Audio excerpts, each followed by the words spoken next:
All right, so the theme for this series of lessons is from Proverbs 31, verse 10, which reads, "Charm is deceitful and beauty is vain, but a woman who fears the Lord, she shall be praised." In this series, we're going to be studying godly women of the Bible and how they exemplify the Beatitudes taught by Jesus. Because my struggle with the Beatitudes, I'm probably the only one, was how does this apply to me? And then I start reading about these women and I'm kind of like, oh, they're there. And so, and I know that the Beatitudes, we're not supposed to pick and choose or anything like that, but of course I can't do all of them all at once. But today's is going to be from Matthew 5:4. Blessed are those who mourn, for they will be comforted. Sarah in the Bible had many occasions to mourn in her life, just, like all of us, but God gave her comfort. And I want to look at three areas in her life where she had occasion to mourn, and these are common to each of us. So it's just a very broad idea here. First personal loss, and then the effect on her life of the sins of others, and the effect on her life of her own sins. And so those are very broad categories that we can all identify with. But I wanted to look at specifically her, those categories in her life. When you think of Sarah, what is the first thing you think of about her? How old she was when she had her. How old she? Well, there's that. She married Abraham. Yeah, married to Abraham, but she spent all those years barren, unable to have a child. In Genesis chapter 11, we're going to be mostly in the first 20 odd chapters of Genesis today. In Genesis 11, starting in verse 10, we have the genealogy of the descendants of Shem, Shem being one of the sons of Noah. And with each generation, usually one son's name is recorded, but it says that the father had other sons and daughters every time. He had this son, but he had other sons and daughters. 7 generations. Each one of them had multiple children until Abraham and Sarah. So you can look at your grandparents, your great grandparents, and you have all these relatives, and Abraham and Sarah have no children at all. Genesis 11:30 says that Sarah, or Sarai as she was known at the time, was unable to conceive. She did not have a child. If you've ever struggled with infertility, or have known someone who has, you have an idea of how much it hurts. The personal feeling of failure, the personal feeling of loss. I did a quick Google search just for, articles on infertility. There are hundreds of them. There are so many because it causes stress, anxiety, depression, grief, even guilt. Causes relationship strain between husband and wife, between sisters, between friends, and also social isolation. It hurts. And so Sarah, and we love to look at the miracle of her having a child at 90, but that was a lot of waiting, a lot of hurt, a lot of, what about this? I'm 68 and I wouldn't want one right now. No, there's that. I have one right now. So, well, Right. 90. Right. She technically shouldn't have been able to either. Well, the second personal loss I wanted to look at was God commanded them to move. Let's go ahead and read Genesis 12, verse 1-4, please. Now the Lord said to Abram, go forth from your country and from your relatives and from your father's house to the land which I will show you. And I will make you a great nation, and I will bless you and make your name great. And so you shall be a blessing. And I will bless those who bless you, and the one who curses you I will curse. And in you all the families of the earth will be blessed. So Abram went forth as the Lord had spoken to him, and Lot went with him. Abram was 75 years old when he departed from Haran. Okay. So Abraham was 75. And again, I'm going to go with Abraham and Sarah instead of Abram and Sarai, because I don't want to get confused. I get confused too easily anyway. Abraham's 75, so we know from other verses that there was about 10-year age difference between them. Sarah's about 65. I don't know about y'all, but I wouldn't want to move at 65. It's kind of, go ahead. Since they live so many more years than we do now, if 75 really is really old. Oh, well, God. Sarah lived to 127, so it's so you do need to shift age and middle age, but still about even at 127, middle age would be about 60. So it's, That, okay. yeah. That's what I was. So yeah, you gotta shift it, you know, That's pretty young. back then. yeah. No, Yeah. no, they weren't living that long anymore. So we don't know how long they lived in Haran. We do know that God called them out of Ur of the Chaldees. Actually, I didn't want to get too bogged down with Abraham, but it's interesting if you look at Acts chapter 7, Stephen says that before they lived in Haran, God called them out of Ur of the Chaldeans, and they only went as far as Haran. You know, because he was saying, you know, go all, you know, meant to go all the way. They kind of, by the time they got around to Haran, they kind of stopped. We don't know how long they lived in Haran, but the phrasing here in verse 1 makes it clear that this was their home. You know, from your relatives, from your father's house. They were comfortable there. They had ties to the community, family, friends. Moving meant cutting themselves off from everyone. It's not like moving today where you can keep up with people, or, you know, we've got cell phones, you know, letters. Travel was by foot, maybe by a cart pulled by a draft animal. It was slow, arduous, dangerous. Once you moved, you weren't going to be visiting back and forth. You know, you couldn't hop on a plane and go to Oregon or something, or go visit people, or say, hey, yeah, I'll see you at Christmas. No, you were cutting things off and you were moving. That would be hard. I think back to our nation's history when people moved, go west. They still had Pony Express and letters and trains and all that kind of stuff, but still there was an idea of just cutting off and moving, because you're not going to be seeing those people again, most likely. Months to get a letter to Yeah. somebody. And my grandfather's sister they married and moved away, and he never knew her. Yeah. Back in the buggy days or Yeah. wagon days. So, I don't know their living situation in Haran, but there is archaeological evidence that it was a significant walled city. And Abraham had accumulated quite a bit of wealth. Verse 5 says that Abram took Sarai, his wife, and Lot, his nephew, and all their possessions, which they had accumulated, and the persons which they had acquired in Haran, and they set off for Canaan. So they had a lot of stuff. Abraham was already wealthy. They were comfortable, safe, and secure in Haran, and they left that. You know, God said to, and they left. After moving to Canaan, they lived the rest of their lives in tents. I don't know about you, but I'm past wanting to camp. Just, you know, from going from a walled city, all that security, to camping. Called faith. Yeah. And God. and they lived the rest of their lives as nomads. They did not have property themselves. Genesis 23:4, this is after Sarah has died. And we have Abraham's words when he went to buy a burial plot.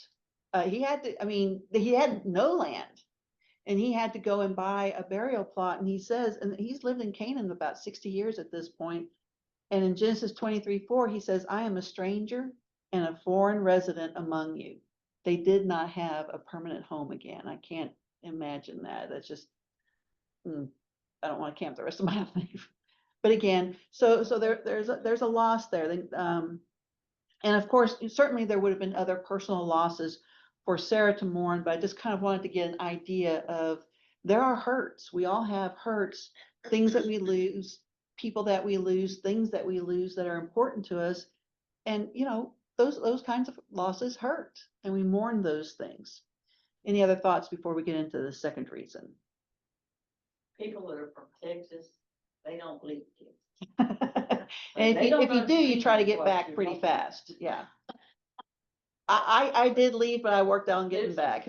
What I just said. That's right. Yeah. My sister's lived all over the world. You know where she retired? Brenda. I know, but That's what I'm saying. She came back. Yep. When Sam retired, he says, anywhere you want to go. I said, Texas. So, all right. So the second reason Sarah had to mourn was the effect on her life of the sins of others. And this is a very common, very broad thing. Now we remember the incredible example of Abraham's faith in his willingness to sacrifice his son Isaac. But just like the rest of us, Abraham's faith grew over his lifetime, and he made mistakes along the way. I mean, that is one thing I so appreciate in studying the Bible. You don't study perfect people. and say, well, that's something I can never be, except for Jesus. And that is something that we should all strive to be. But again, we see people growing in their faith. We don't see them give up. I mean, sometimes they give up, but we see you make mistakes, you keep going. And that's what I read every single time when I'm reading a faithful person. Wow, you messed up there, David, Abraham, all these others, Joseph's brothers, y'all really messed up. But again, you keep going and you keep growing in that faith. There were times when Abraham acted out of fear, not faith. In Genesis 12, verse 7, reads, and the Lord appeared to Abraham and said, to your descendants, I will give this land. So he built an altar to the Lord who had appeared to him. God again promised Abraham that his descendants would inherit Canaan. Abraham's response seems to indicate that he believed God. I mean, he built an altar. I mean, each time that God made this promise, Abraham built another altar, and it seems that he did believe them. Now, if you believe this promise, then logically, God is going to keep me alive and safe until I have kids, right? But we read in verse 10, now there was a famine in the land. So Abram went down to Egypt to sojourn there, for the famine was severe in the land. There's a famine, arguably a test of Abraham's faith. It's kind of like, okay, God has told him, go to this land, go to Canaan, wander around there and look at what I'm going to give your descendants, because you're going to have descendants. Well, there's a famine. Oops, I need to take care of myself and my family. And Abraham decides to go to Egypt. Nothing good happened when get Israel in Egypt. You can read the history through Babylonian captivity and all that kind of stuff all the way along. Egypt is just not good for them. They're like oil and water, Okay. Kind of like what? oil and water. Yes, oil and water. I'm sorry, that ran together in my hearing. I'm So- sorry. Yeah, right over my head. It's kind of like, what was that one word? That's a Texas. Yeah. Oil and water, yeah. Oil. Oil, yeah, okay, yeah. So Abraham moved to Egypt. Now again, it's hard to blame Abraham because starvation was a very real fear at this time. Droughts were very common in Canaan. We'll read a bunch of times. Joseph, there's going to be a famine in Canaan. And again, food storage was difficult. This is a very real fear. This wasn't just, oh, I'm uncomfortable, I'm going to run off over here. This was, I can't feed my family, what am I going to do? And migration was a common response to this danger. It wasn't a faith response. Let's go ahead and read Genesis 12, verse 11 to 13, please. And it came to pass when he was close to entering Egypt, that he said to Sarai his wife, indeed, I know that you are a woman of beautiful countenance. Therefore it will happen when the Egyptians see you, that they will say, this is his wife, and they will kill me. But they will let you live. Please say that you are my sister, that it may be well with me for your sake, that I may live because of you. Thank you. All right, so Abraham moved to Egypt because he was afraid of the famine, but he's afraid of the Egyptians as well. So he told this half-truth. He's going to claim it's kind of true later on, but I don't think there is. no. Benjamin Franklin said half-truth is a whole lie. It just is. This white ones are just as bad. That's right. That's right. Lights. So he says that Sarah was his sister, and he asks Sarah to say the same lie. Yeah. Reminds me of Adam and Eve when it's just kind of like Eve eats the fruit and then says, hey, Adam, do this too. So, Abraham's going to tell this lie. It's kind of like, Sarah, kind of need you to tell this lie too. And so he induced her to lie as well. But she gave me the fruit. That's true. Adam wasn't standing up for himself at all. He didn't say no. That's true. And he So- ain't blamed. Yep. Blamed her. And then Abraham here lied, and so did Sarah. And as a result, she was taken to Pharaoh's house to be his wife. Oops. Which, I mean, marriages then, if you had money, you had a lot of wives. Also, this was, Pharaoh would have naturally seen Abraham as a very wealthy guy. I make a kind of commitment with him, and intermarrying was a way of establishing relationships. Let's go ahead and read Genesis 12:17-19, please. But the Lord plagued Pharaoh and his house with great plagues because of Sarah, Abraham's wife. And Pharaoh called Abram and said, what is this you have done to me? Why do you not tell me that she was your wife? Why did you say she is my sister? I might have taken her as my wife. Now, therefore, here is your wife. Take her and go your way. Okay, fortunately, God protected Sarah, and actually in kind of in a miraculous way, because verse 17 says that the Lord struck Pharaoh and his house with plagues. Don't know what those were, but too bad they didn't remember those in a couple of hundred years. But, we're going to skip ahead about 30 years to Genesis chapter 20. And we're going to see in Genesis 20, now this is 30 years later. And we're going to see in Genesis 20 that old age does not automatically keep us from sinning in the exact same way we did when we were younger. Isn't that frustrating sometimes?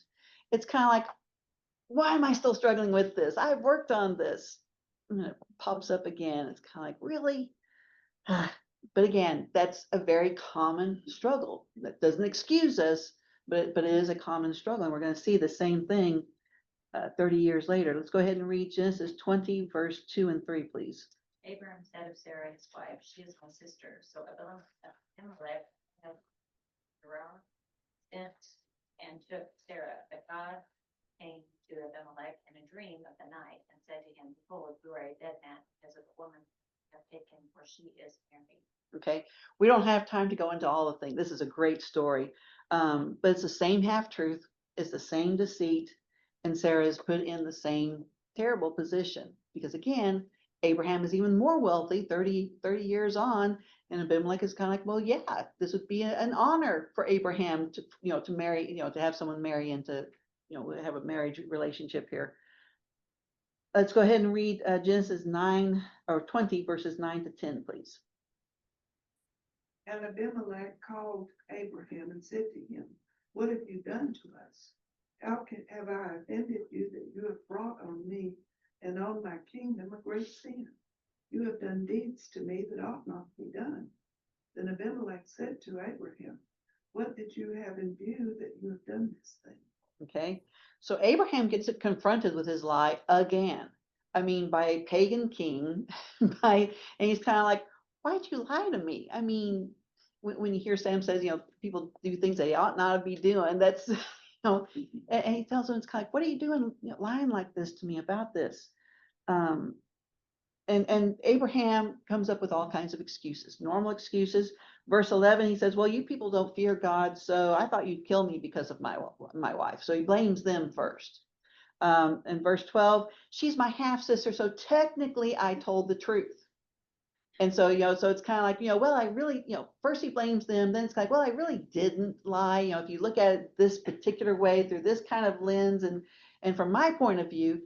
And then verse 13 says, and it came about when God caused me to wander from my father's house that I said to her, this is the kindness which you will show to me. Everywhere we go, say of me, he is my brother. Then we have the God blame. I'm sorry, but when he says God made me wander and put me in this unsafe situation, but it's very common, right? It's kind of like, well, it's not my fault. It's somebody else's fault. Or it's really, it's not as bad as you think it is, because it's really not, it's okay, it's a sin, but it's not that bad. And then it's like, well, all these things of blaming and not taking ownership. One of those in the Oh, a lie is a big one. That's pretty big. It's put up with But their, didn't Abraham come out better on the end on both of them? Yes. With servants and Yep. livestock and. well, you know? say better, but then when he left Egypt, they brought Hagar with them. So, Well, I know, but I mean yes, financially. financially, yes. And we could do a whole study on Abraham, and it's kind of like, why? But I actually focused. There was rabbits all over the place. I was tempted to chase them, but I focused sort of. So again, in verse 13, he says, God made me leave the safety of my home and put me in these dangerous situations. So I had to lie. Like, well, I had to do it this way. My boss told me to lie for him, so I had to lie. No, you still don't. Okay, Just like Adam saying, this woman you Yep. gave me. yep. You should have said the devil made me do it. I know, it's kind of the same That's thing. exactly who it is. Now, there's one phrase here in verse 13, and I don't want to read too much into it, but in the last part of verse 13, it says, everywhere we go, say of me, he is my brother. Now, I looked at that in a variety of different translations, and it's that same idea. Everywhere we go, tell this lie for me. Well, he didn't say it as a lie. You'll do this You're talking kindness for about me. Sarah? No, that Abraham said of Sarah, Okay, all right. yeah, I said to her, this is the kindness which you will show me, not tell this lie for me, but this is a kindness that you're going to show me. Everywhere we go, say of me, he is my brother. I don't want to read too much into it, but it sounds like this lie was Abraham's plan to keep them safe wherever they went. We have recorded that it was twice, and I don't want to read more into it than that, but it seems like that was the protection plan as they traveled. And yet he had faith in God that. Yes, bring he about the did. Promise through Yes. Sarah. Yeah. But again, it's just like us. We have faith, and then I do something and it's kind of like, well, that sure didn't show faith. Where'd my faith go there? But again, and we have our own blind spots. Well, I just do this. I just have this one thing that I That's a do. better idea. Yeah, it's kind of like, this will work out. And we have personal blind spots because it's easy to look at somebody else and say, oh, that was a lie. That was horrible. I would never. And then, but when I do it, it's kind of like, oh, it's not the same thing at all. I did It's- this was true. Yeah, I did it for this good reason. So we have the same thing. Go ahead. Well, it's like Sarah fixing the lineage by having Hagar. Yeah. You know, I mean, I'm gonna take care of it because this is what I think should happen because, God is using me and Yeah. this is what he wants to do. And so we do the same thing because it's like, okay, well, yeah, I have faith that God's gonna help me, but I'm gonna help him along the way. Right. I heard a preacher use this example years and years back because we have all our programs and we have all of this that we do. And we have, we're going to reach out this way. And we're going to do this and this and this. And he says, I wonder sometimes if God's up there thinking, guys, if you just ask, I'll help you out. And because we've completely left God out of the equation because we've got our, we've got our things, our programs and our things that we're going to do. And the illustration that the guy. Yeah, and the illustration from the preacher was, God's just waiting for us to ask for a little help because he's just kind of like, guys, I'm right here if you just ask. Because I told you what's gonna happen. Yeah. My brother-in-law says, can't I just help him a little bit? So getting back to Sarah, when Sam says of me, this is my wife, that carries a lot. It's an understood unity, strength, protection in that relationship. And when Abraham changes that to this is my sister, I mean, how do you think that makes Sarah feel? That's, if Sam were to suddenly say, oh yeah, this is someone I know that just kind of, shares, dude, you are in so trouble. I would But- lie. But again, this deceit put Sarah in a position where she was taken from the safety of her home to be made the wife or concubine twice. And I can't imagine just the fear, the dread, the strain that this puts on the relationship. Because the kings are kind of like, hey, I'm doing you this honor of marrying into your family. And she's kind of like, but fortunately, yeah, it's just, I just can't even imagine the strain that put on the relationship. Abraham, even at 99 years old, which is when Abimelech happened, and a lifetime of following God, a lifetime of growing his faith, still struggled with the same sin. It seemed like, just like the rest of us, it's easy sometimes to trust the far off promises. Heaven, I can trust heaven. Abraham trusted your descendants will inherit the land. But the day-to-day needs, it's harder to trust God for that because, I've got to take care of that. I've got to make sure I have my retirement. I've got to make sure that, all the doors are locked and because that, I can make myself safe that way.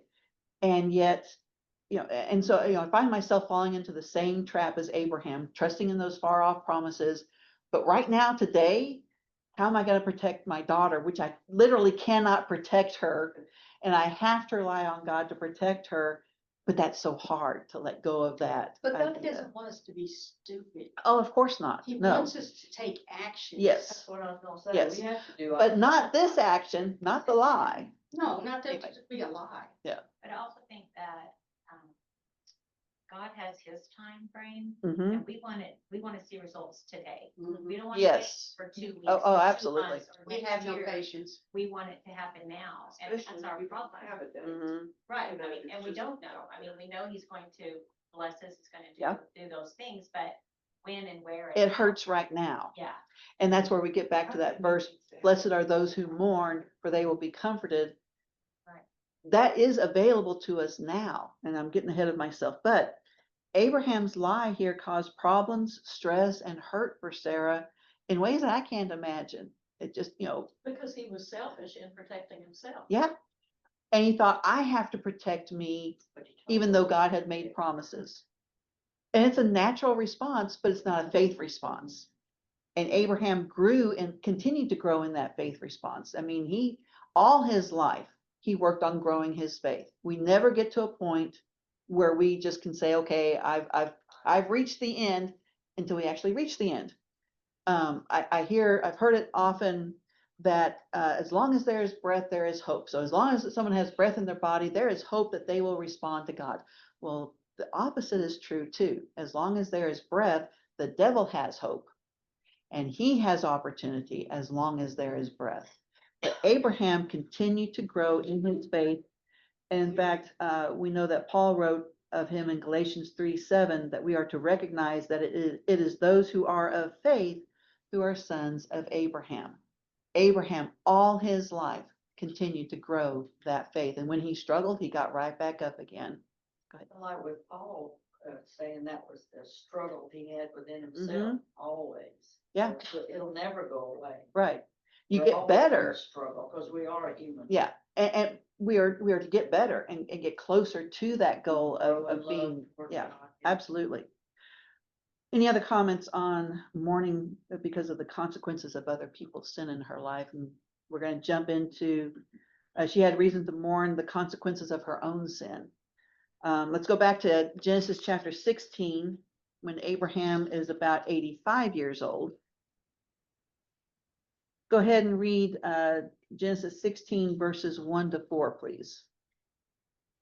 Now Sarai, Abram's wife, had borne him no children, and she had an Egyptian maidservant whose name was Hagar. So Sarai said to Abram, see now the Lord has restrained me from bearing children. Please go into my maid. Perhaps I shall obtain children by her. And Abram heeded the voice of Sarah, and Sarai, Abraham's wife, took Hagar her maid, the Egyptian, and gave her to her husband Abram to be his wife, after Abram had dwelt 10 years in the land of Canaan. So when he went to Hagar, she conceived. And when she saw that she had conceived, her mistress became despised in her eyes. Thank you. All right, so we know from verse 16 that Abram was 86 years old when Hagar bore Ishmael to him, so he's about 85 now. That would put Sarah about 75. And we have in verse 2 where Sarah says, now behold, the Lord has prevented me from bearing children. Please go into my maid. Perhaps I'll obtain children through her. There's a lot of pain in that verse. At 75, even with a longer lifespan, pretty much guaranteed she's past childbearing, and she may have figured that out and realized that and said, you know what, it can't happen. Proverbs 13:12 says the pain of hope deferred, that is delayed, makes the heart sick. And Sarah responds out of that hurt and that sins and that heart sickness. And she wants Abraham she wants to have children by her maidservant. Marriage from the beginning was to be between one man and one woman. Genesis 2:24, we have Adam and Eve. That's it. That's what was stated. One man, one wife for life. Jesus repeats that in Matthew 19, verse 5. And then he goes on in verse 6 to say, what God has joined together, let no man separate. Now, the custom of the day was to have multiple wives, especially if you're a rich man like Abraham. You could have as many wives as you could afford. For a purpose, though. Yeah. But Abraham, despite the custom, despite his wealth, had always been faithful to Sarah. I mean, you never read of anything else. He was married to her. He was faithful to her. It didn't matter that. Yeah, but he let her go off to some king. So that's true. Yeah, you can make an argument there. But as far as him breaking that marriage relationship, that, introducing somebody else into that marriage relationship, Sarah is the one that induced him to break that covenant. Of And course, he didn't refuse. no, he did not. No, he But we're didn't. studying Sarah. There's plenty of blame to go around. What I could say. But we have here a lack of faith. God had promised children on at least four separate occasions, and I've got the verses here if you're interested later. And of course, God knew that if Abraham was going to have children, his wife would have to get pregnant.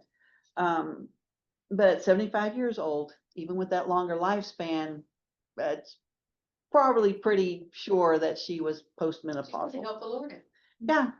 And it seems that she couldn't believe that God meant for her to have children despite his promises. And this was a reasonable thought based on her circumstances, but it was not a thought based on faith.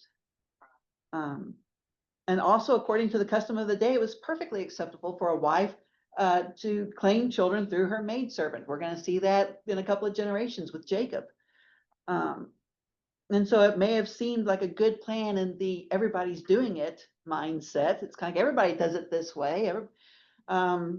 Yeah, but then Hagar gets pregnant, and as a result, Hagar despises Sarah.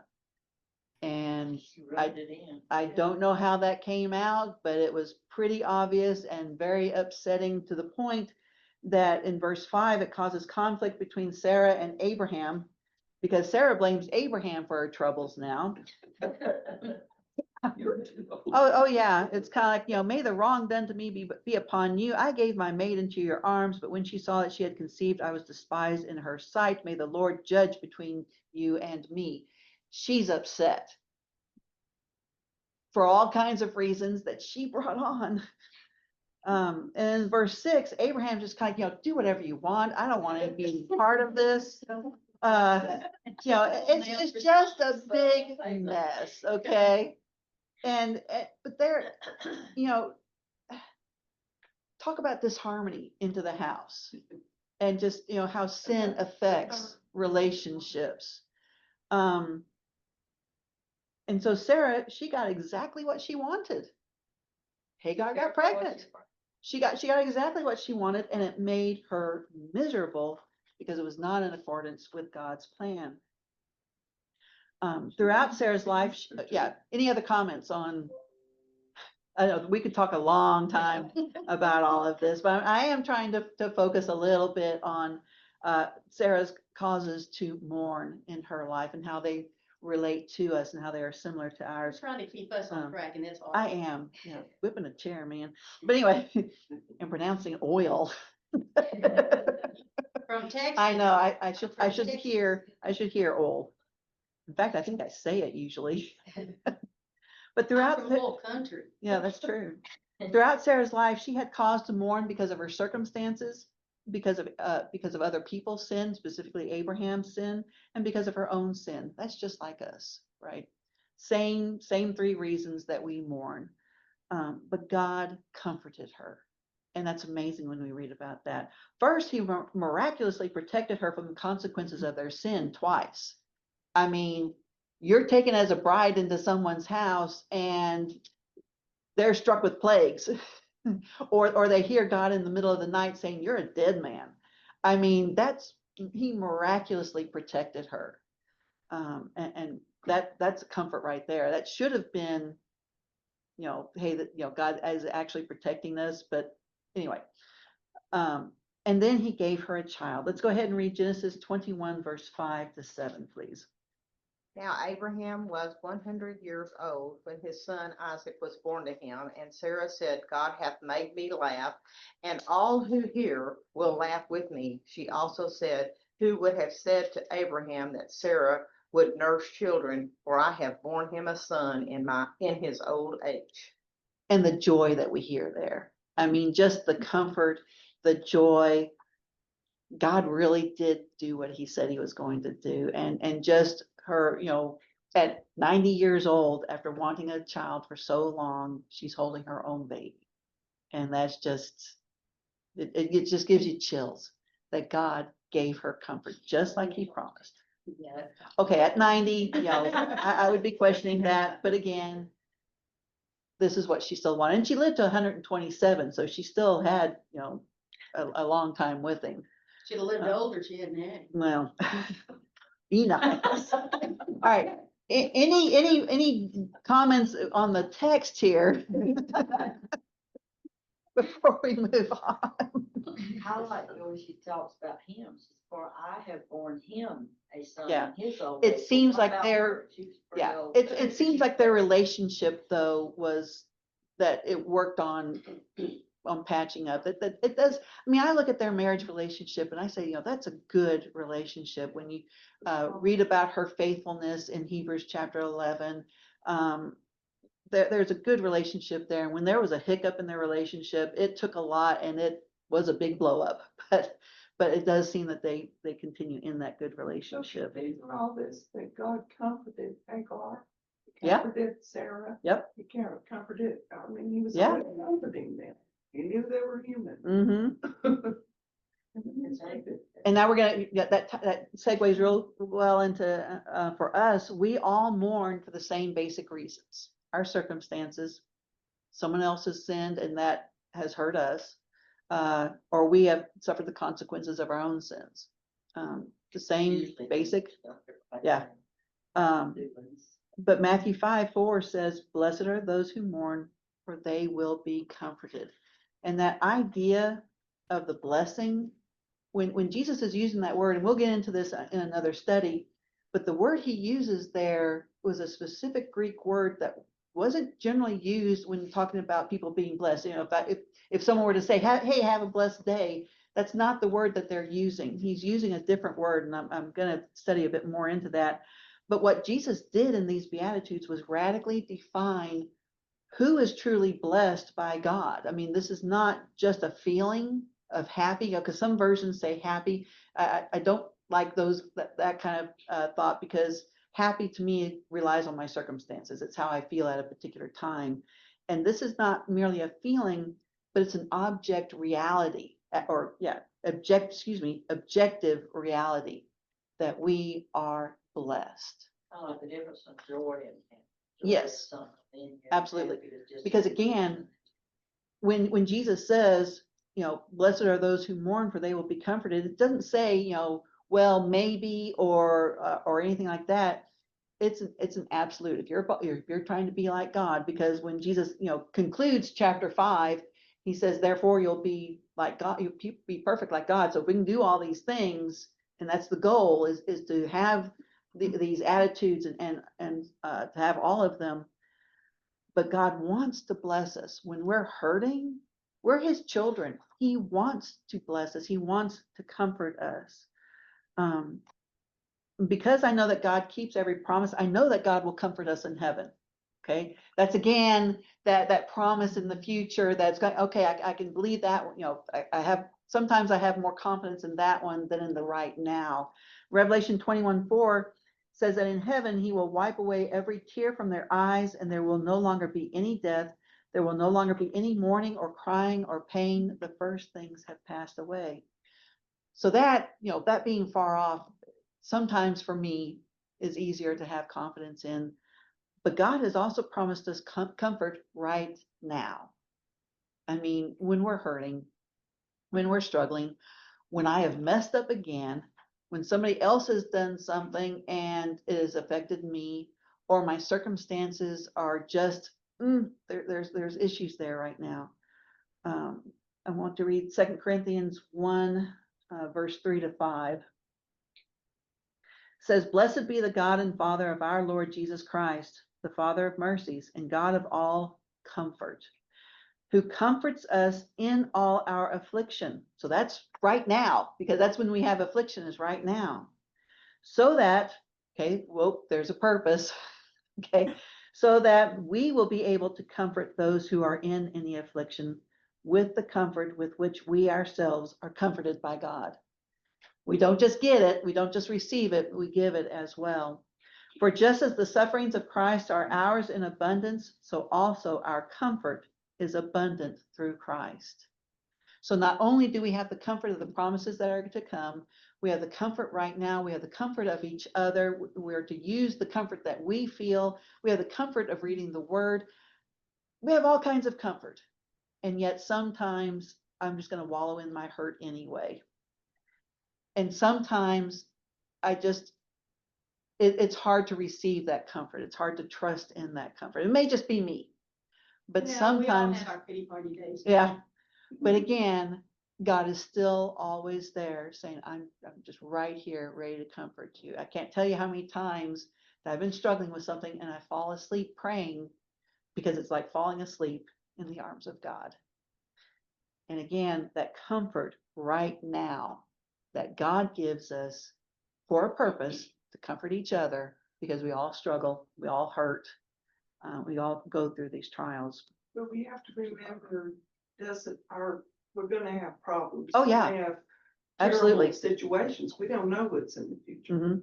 And I mean, he sometimes says we've right been here. through traumatic things. Yes, But it's still yet, God is there with us. right. And unless Regardless you- of that. Until you go through a traumatic situation or, really hard times, you don't realize it until it happens to you. But some people, when that they go degree. through those, they say, "Where was God?"